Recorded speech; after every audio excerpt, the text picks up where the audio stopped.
The genesis of an industrial titan. The story of Oldsmobile is the story of the American century. It is a saga that begins not with gasoline, but with steam and the grit of a young man in Lansing, Michigan. To understand Oldsmobile, we must understand the man, Ransom Eli Olds. Born in 1864, Ransom was the son of Pliny Olds, a blacksmith and a man who understood the language of iron. By the age of 21, Ransom was a partner in his father's business, P.F. Olds & Son. But while his father was content building stationary engines for farms and small factories, Ransom was obsessed with mobility. In 1887, he produced his first vehicle, a steam-powered three-wheeler. It was loud, it was heavy, and it was prone to breaking down, but it proved a point. Power could be moved. In 1897, the Olds Motor Vehicle Company was officially incorporated. This was a monumental moment. It wasn't just another workshop. It was the first company in the United States organized specifically for the production of automobiles. However, early success was elusive. The first vehicles were expensive and difficult to operate. Ransom needed capital. He turned to Samuel L. Smith, a copper magnate with deep pockets. Smith agreed to back the company, but on one condition: the factory would move to Detroit. The Fire and the Curved Dash Oldsmobile. In 1899, the newly renamed Olds Motor Works opened in Detroit. But there was a fundamental clash of visions. Ransom wanted to build a car for the masses, simple, light, and affordable. Samuel Smith and his sons wanted luxury cars for the elite. The company spent 2 years developing 11 different prototypes, including electric and steam models. Then, on March 9, 1901, fate intervened. A massive fire broke out in the Detroit plant. In the matter of hours, the factory was a smoldering ruin. Years of blueprints and nearly all the prototypes were vaporized. But, according to company legend, a young timekeeper named James Brady pushed a single prototype out of the flames, the small, curved dash runabout. With no other designs left to build, the company was forced to bet everything on the curved dash Oldsmobile. It was a stroke of luck disguised as a tragedy. The curved dash, priced at $650, was exactly what America needed. It weighed only 700 pounds and was powered by a single-cylinder engine that produced 4 horsepower. The assembly line revolution. This is where Oldsmobile changed the world. To meet the massive demand for the curved dash, Oldsmobile implemented a progressive assembly system. Contrary to popular belief, it was Oldsmobile, not Henry Ford, who first mass-produced cars. He utilized a stationary assembly line where parts were brought to the chassis by workers. In 1901, the company produced 425 cars. By 1902, that number skyrocketed to 2,500. By 1903, Oldsmobile was the best-selling car in America, producing nearly 4,000 units. The company was so successful that it inspired the first great automotive pop song, "In My Merry Old Oldsmobile." But as the profits rolled in, the rift between Ransom and the Smith family deepened. Ransom wanted to continue focusing on the small runabout. The Smiths wanted larger, more expensive cars. In 1904, Ransom Eli Olds left the company that bore his name. He would go on to form REO, Ransom E. Olds, but the Oldsmobile brand would forge ahead into a new era of corporate power. The General Motors takeover and the Limited. By 1908, Oldsmobile was struggling. Without Ransom's guidance, the company had moved into the luxury market with cars like the Model Z, but they weren't selling. Enter William "Billy" Durant. Durant was a visionary and a risk-taker who was in the process of building a conglomerate called General Motors. Durant bought Oldsmobile for $3 million, mostly in GM stock. Oldsmobile was now a division of a larger entity, positioned as a mid to high-tier brand. This positioning would define the brand for the next 90 years. Under GM, Oldsmobile produced one of the most audacious cars of the Edwardian era, the Oldsmobile Limited. This car was a behemoth. It featured 42-inch wheels and was so tall that passengers had to climb 2 steps to enter. It was powered by a 706 cubic inch 6-cylinder engine. It was more expensive than many houses of the time, priced at $4,600. While only 725 were sold over 3 years, it cemented Oldsmobile's reputation as a brand of engineering prestige. The Laboratory of Innovation. In the 1920s and 30s, General Motors established a ladder of success. A customer would start with a Chevrolet, move up to a Pontiac, then an Oldsmobile, then a Buick, and finally a Cadillac. Oldsmobile's specific role in this hierarchy was to be the innovation leader. If GM had a new, unproven technology, Oldsmobile was the division that tested it in the real world. The V8 experiment. In 1916, Oldsmobile introduced its first V8 engine in the Model 44. It was a sophisticated design for the time, but the world wasn't quite ready. Oldsmobile would oscillate between 6-cylinder and 8-cylinder engines for years, always pushing the limits of compression and displacement. The Hydromatic Miracle. The greatest pre-war innovation arrived in 1939. For decades, driving a car was a physical chore. You had to master the clutch, the throttle, and the gear lever simultaneously. Oldsmobile engineers, working with GM's Central Research Team, developed the Hydromatic. It was the world's first fully functional, mass-produced automatic transmission. It debuted on the 1940 Oldsmobile models. This cannot be overstated. Oldsmobile changed the very nature of human-machine interaction. You put the car in drive, and you went. No clutch, no stalling. It was a revolution that made the automobile accessible to millions who found manual shifting too daunting. The Rocket's Arc, the War and the Performance Revolution. Forging the Arsenal of Democracy. On February 5, 1942, Oldsmobile ceased all civilian production. The Rocket brand was going to war. The Lansing factories were converted at a breakneck pace. Oldsmobile didn't just build parts, they built the heavy hitters. They produced over 48 million rounds of artillery ammunition. They manufactured 140,000 aircraft cannons and 350,000 precision parts for the Pratt & Whitney aircraft engines. The expertise gained in high-precision, high-stress manufacturing during the war would directly lead to the most famous engine in American history, the Rocket V8. In 1949, Oldsmobile released a masterpiece, the Rocket V8. This was the first high-compression overhead valve V8 available to the general public. It was a short-stroke design, which meant it could rev higher and produce more power with less wear. When Oldsmobile engineers took this powerful new engine and dropped it into the smaller, lighter chassis of the old 78, they created the legendary Oldsmobile 88. It was the world's first true muscle car. It was so dominant that it won 10 out of 19 NASCAR races in 1950. It was the fastest thing on the road, and it captured the imagination of a generation. It even inspired what many music historians call the first rock and roll song, Rocket 88 by Jackie Brenston and his Delta Cats. Oldsmobile was no longer just a car, it was a cultural icon of speed and modernity. Chapter 7. The Era of Chrome and Tailfins.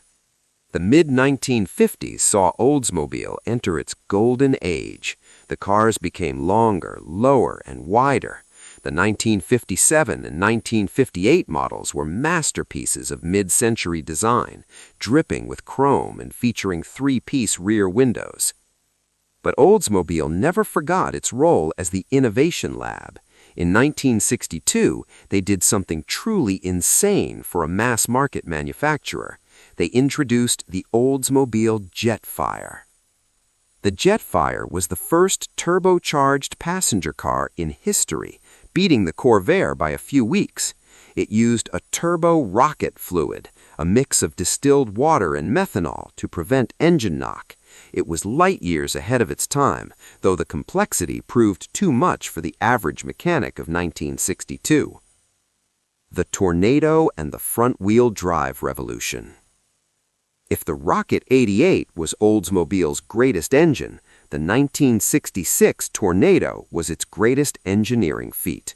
Since the 1930s, American cars were rear-wheel drive.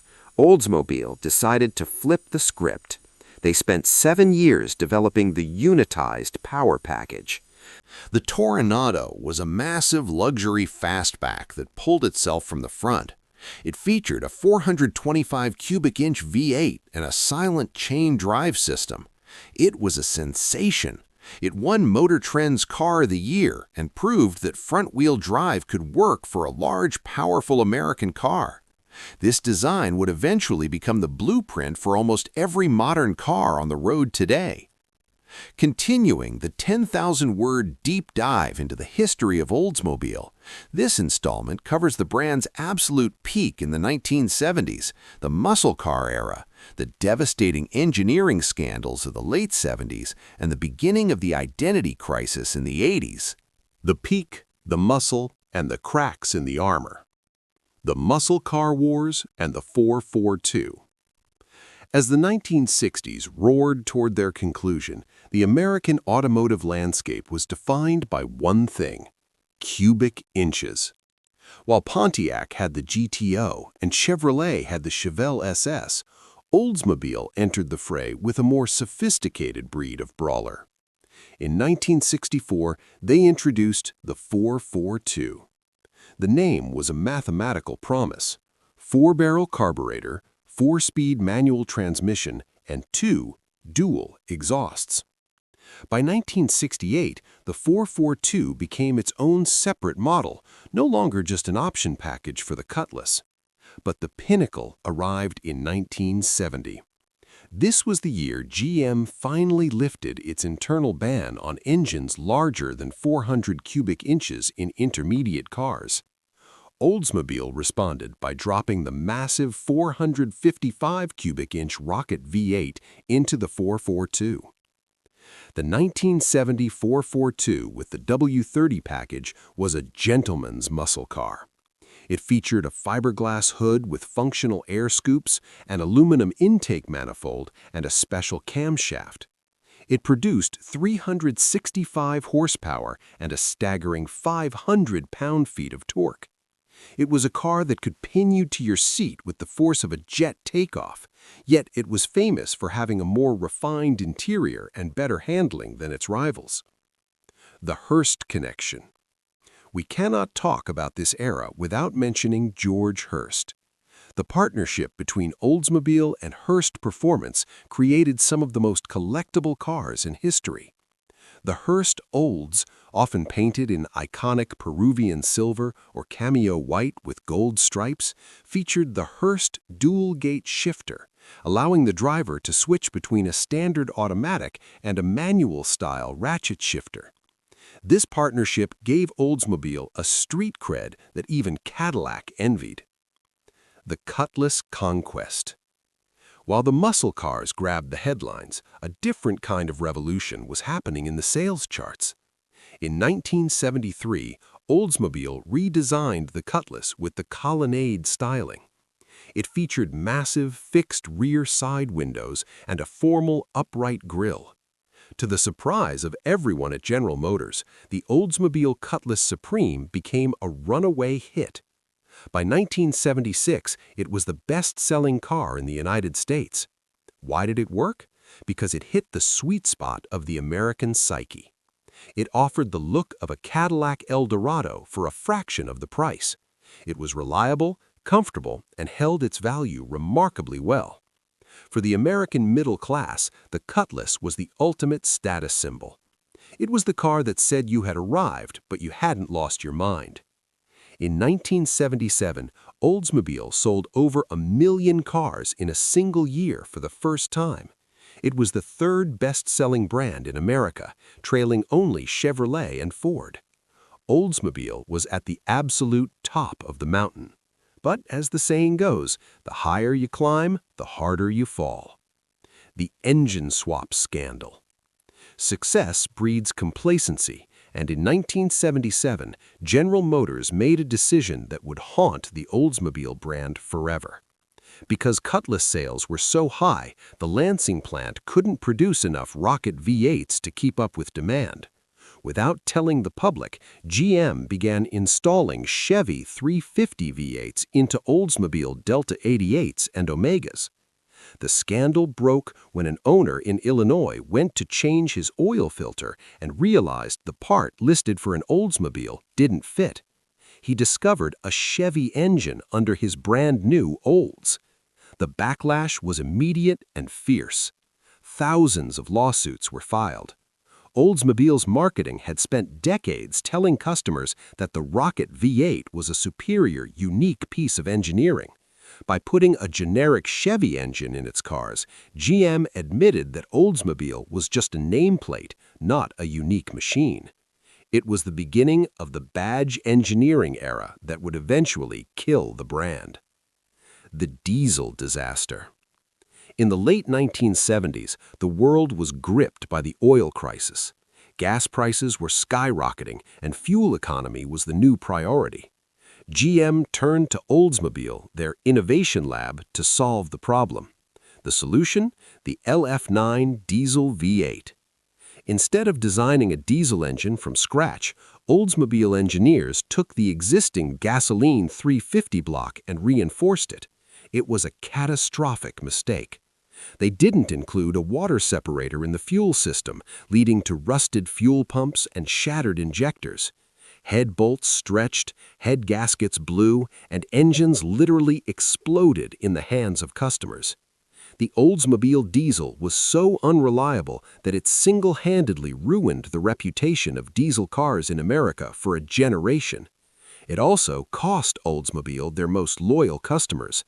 These were people who wanted the best engineering. Instead, they were given a lemon that turned their driveways into oil slicks. The AEROTECH and the final shot at glory. By the mid-1980s, Oldsmobile was in a tailspin. They were losing their identity. Every GM car, Buick, Olds, Pontiac, looked the same. To prove they still had the rocket spirit, they launched the AEROTECH project.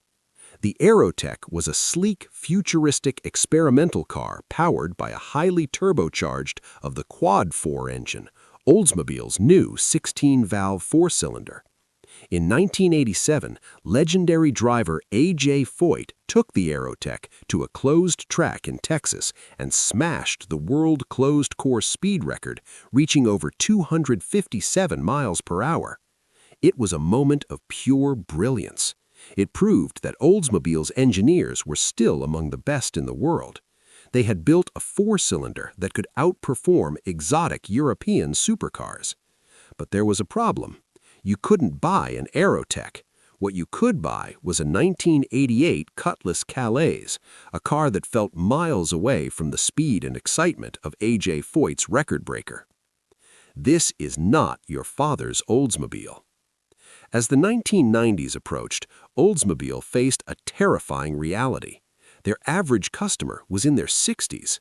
Young people, the baby boomers, were buying BMWs, Hondas, and Toyotas. They saw Oldsmobile as a brand for people who wore fedoras and listened to big band music. In a desperate move, Oldsmobile launched the most famous and most hated ad campaign in history.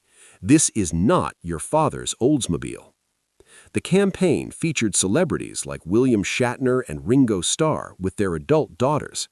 The goal was to show that Oldsmobile was now hip and modern. It backfired on two fronts. First, it insulted the fathers who were the only people actually buying the cars. Second, it told young people that the brand used to be uncool, and young people didn't believe it had changed. Instead of attracting new buyers, it alienated the old ones.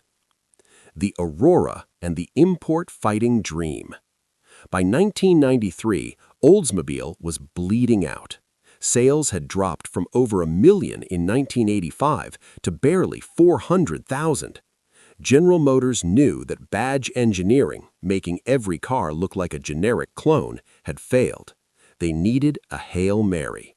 That prayer was answered by the 1995 Oldsmobile AURORA. The AURORA was designed to be something entirely new. It didn't even have an Oldsmobile badge on the outside. Instead, it featured a unique A logo, a stylized rocket launching into the future. It was a luxury sports sedan aimed directly at BMW and Lexus. The structural marvel. General Motors threw everything at this car. The AURORA's body was so rigid that when engineers performed a crush test on the roof, it actually broke the testing machine. It was powered by the 4.0-liter L47 V8, a short-star version of the legendary Cadillac Northstar engine. For the first time in a decade, critics were impressed. The AURORA was fast, sleek, and high-tech. In its first year, it sold 45,000 units. It seemed like the rocket was finally on course. The 100th anniversary and the new design language. In 1997, Oldsmobile celebrated its 100th anniversary, the first American car company to reach that milestone. To celebrate, they adopted the AURORA's sleek aero design language for the rest of the lineup. The boxy shapes of the 80s were replaced by the Intrigue, the Alero, and the Bravada Super SUV. The 1998 Intrigue was designed to compete with the Toyota Camry and Honda Accord. It was a driver's car, featuring the 3.5-liter Short-Star V6. Meanwhile, the Alero arrived in 1999 as a stylish compact that actually began to win over younger buyers. For a brief moment in the late 90s, the showrooms looked modern. The father's Oldsmobile was truly gone. But there was a problem. While the products were better than they had been in years, the brand's reputation was still stuck in the past. GM was also facing an internal crisis. They had too many brands selling the same types of cars. Between Chevrolet, Pontiac, Buick, Saturn, and Oldsmobile, they were competing against themselves as much as they were against the imports. The shocking announcement. On December 12, 2000, 2 days after Oldsmobile released the redesigned Bravada SUV, which was receiving glowing reviews, GM CEO Rick Wagoner made a stunning announcement. General Motors would phase out the Oldsmobile division entirely. The news sent shockwaves through the industry. Oldsmobile wasn't just a car brand, it was an American institution. Dealers were devastated, and workers in Lansing, Michigan felt a sense of betrayal. GM cited a lack of profitability and the unfixable brand image as the primary reasons. The brand that had invented the assembly line and the automatic transmission was given a death sentence. The final 500 and the end of the line. The phase-out was a slow, painful 4-year crawl. To commemorate the end, Oldsmobile produced the final 500 edition for each of its remaining models, the Alero, AURORA, Bravada, Silhouette, and Intrigue. These cars were all painted in a unique dark cherry metallic and featured special heritage badges. On April 29, 2004, the very last Oldsmobile, a red Alero GLS sedan, rolled off the assembly line at the Lansing Car Assembly Plant. It was a somber day. Every worker who had a hand in building the car signed their names on the underside of the hood and inside the trunk. As that Alero rolled off the line, 107 years of history came to a close. Over 35 million Oldsmobiles had been built since 1897. The last car was immediately sent to the R.E. Olds Transportation Museum in Lansing, a permanent ghost of a once mighty empire. Why did it fail? a post-mortem. Why did the oldest brand in America die? Historians point to three main death blows. Loss of identity.